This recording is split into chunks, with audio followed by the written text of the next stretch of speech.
الوجود بذكر الإله وتصفو الحياة بنوره.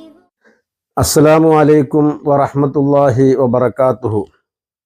അൽ മഹ്ലൂൽ media ചാനലിലേക്ക് എല്ലാവർക്കും സ്വാഗതം. ബഹുമാനികളെ, വളരെ പ്രധാനപ്പെട്ട ഒരു വിഷയമാണ് ഇന്ന് നാം ചർച്ച ചെയ്യുന്നത്. അതായത് നാം ഓരോരുത്തരും അഭിവൃദ്ധി ഉണ്ടാവുക എന്നത് ആഗ്രഹിക്കുന്നവരാണ്.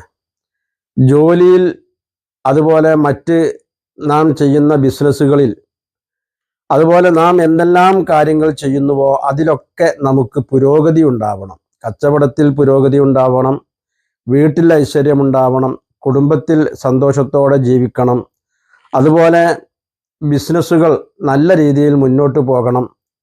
ഇത്തരം വിഷയങ്ങളിലൊക്കെ പലരും പരാജയപ്പെടുകയാണ് ഇന്ന് കണ്ടുകൊണ്ടിരിക്കുന്നത്. എന്നാൽ ഈ വിഷയങ്ങളിലൊക്കെ നമുക്ക് പൂർണ്ണമായ വിജയം ലഭിക്കാൻ ആവശ്യമായ ഒരു മഹത്തായ ഒന്നാണ് യാ ഖുദ്ദൂസു യാ അല്ലാഹ് എന്ന മഹത്തായ ദിക്ർ. യാ ഖുദ്ദൂസ് ഇത് ചൊല്ലുമ്പോൾ അതിൻ്റെ കൂടെ യാ അല്ലാഹ്, ഇത് മാത്രമല്ല അസ്മാഉൽ ഹുസ്ന ഏത് നാം ചൊല്ലുകയാണെങ്കിലും അതിൻ്റെ പിന്നിൽ യാ അല്ലാഹ് എന്നും കൂടി കൂട്ടി ചൊല്ലണം. യാ അല്ലാഹു യാ അല്ലാഹ്, അതുപോലെ യാ റഹ്മാനു യാ അല്ലാഹ്, യാ റഹീമു യാ അല്ലാഹ്, ഈ രൂപത്തിൽ.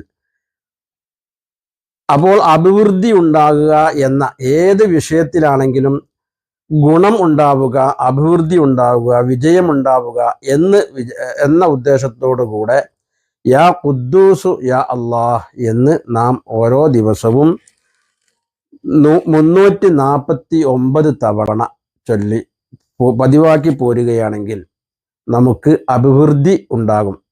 രാവിലെയും 349 പ്രാവശ്യം ചൊല്ലണം, വൈകുന്നേരവും 349 പ്രാവശ്യം ചൊല്ലണം. ഇങ്ങനെ 2 നേരം ഓരോ ദിവസവും യാ ഖുദ്ദൂസു യാ അല്ലാഹ് എന്ന് നാം ചൊല്ലി പതിവാക്കി പോരുകയാണെങ്കിൽ നമ്മുടെ ഏത് മേഖലയാണെങ്കിലും, ബിസിനസ്സിൻ്റെ മേഖലയാണെങ്കിലും, അതുപോലെ നാം ഏതെല്ലാം മേഖലകൾ നേരിടുന്നുവോ ആ കാര്യങ്ങളിലൊക്കെ നാം ചെയ്യുന്ന എല്ലാ ബിസിനസ്സുകളിലും നമുക്ക് ഖൈറും ബറക്കത്തും അഭിവൃദ്ധിയും എല്ലാം ഉണ്ടാകുമെന്ന് മഹാന്മാരായ പണ്ഡിതന്മാർ വിശദീകരിക്കുന്നുണ്ട്. അതുകൊണ്ട് ഓരോരുത്തരും യാ ഖുദ്ദൂസു യാ അല്ലാഹ് എന്ന് ദിവസം രാവിലെ 349 തവണ, വൈകുന്നേരവും 349 തവണ ഇങ്ങനെ നാം ശ്രമിക്കണമെന്ന് എല്ലാവരോടും ഓർമ്മപ്പെടുത്തുന്നു. അല്ലാഹു തആല തൗഫീഖ് ചെയ്യുമാറാവട്ടെ. വആഖിറു ദഅവാന അൽഹംദുലില്ലാഹി റബ്ബിൽ ആലമീൻ. മറ്റൊരു വിഷയവുമായി നമുക്ക് പിന്നീട് കാണാം. അസ്സലാമു അലൈക്കും വറഹ്മത്തുള്ളാഹി വബറകാതുഹു. عليك بالتأني وأعط دون مني وسر نحو الثريا بسير مطمئن.